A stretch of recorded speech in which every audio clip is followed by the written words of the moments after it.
नाज़रीन, एक वाक़या आपके साथ शेयर करना चाहता हूँ। आज से कोई 2 साल पहले की बात है। मैं KPK में एक ज़िले में DPO था। तो तकरीबन गर्मियों के दिन थे, रात को 9 बजे मैसेज मिला कि एक बच्ची है यंग को, तकरीबन कोई 20-22 साल की, तो उसको मर्डर कर दिया।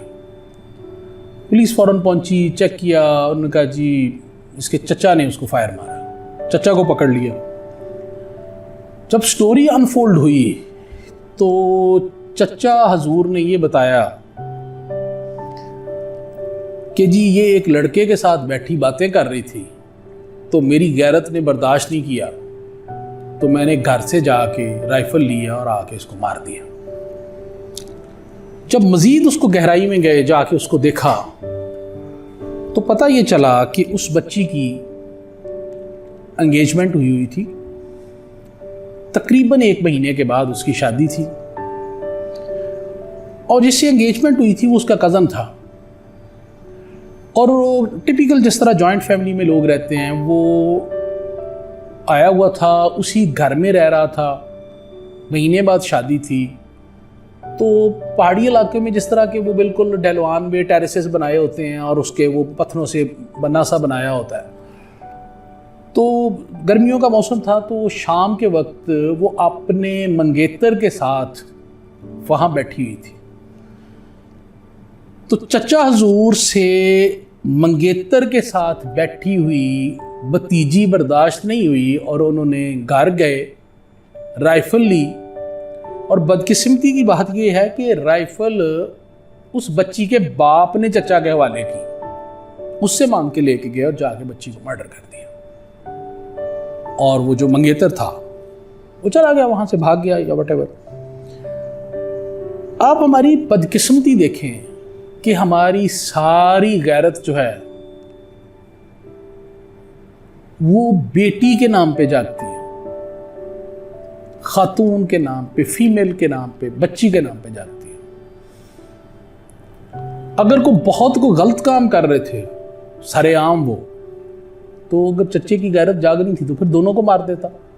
तो हम कहते कि चलो जी एक स्पॉन्टेनियस उसको जो है एक जज्बा है जिसके तहत उसने यानी उसी वक्त उसको जो at the spur of the moment उसने ये काम कर दिया और उसको गुस्सा आ गया और उसने it was not a planned event, तो उसने मार दिया उनको। तो फिर भी जस्टिफाइड नहीं था, लेकिन स्टिल, लेकिन वो बच्ची को बड़ी तकलीफ दे बात थी और आज भी मेरी मेमोरी में है वो। और मुझे बड़ा शदीद दुख होता है जब मैं सोचता हूँ कि आप गौर करें, एक बेटी की एंगेजमेंट हुई है, वो अपने मंगेतर के साथ बैठी हुई है। They may be talking about their future. वो करोड़पति आदमी नहीं थे जो ये सोच रहे होते कि हम यॉट लेंगे, हेलीकॉप्टर लवांगे, असी जाके आस्ट्रेलिया दे विच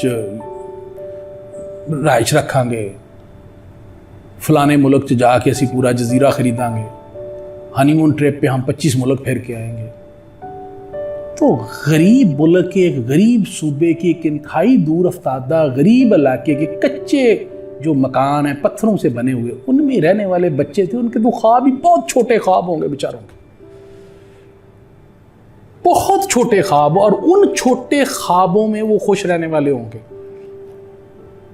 उनके लिए शायद सबसे बड़ा ख्वाब जो है वो, या सबसे बड़ी जन्नत यही होगी कि ज़िंदगी में शादी के बाद शायद कभी हम अपना कोई एक कमरे का घर अलग बना लें। शायद उनके लिए ये बहुत बड़ी बात होगी। शायद उस इलाके के हिसाब से एक मोटरसाइकिल ख़रीदने की प्लानिंग उनके लिए एक बहुत बड़ा जो यानी बैरी बेड़ा ख़रीदने के बराबर होगी। तो बेचारे अपने छोटे छोटे ख्वाबों की बड़ी सी जन्नत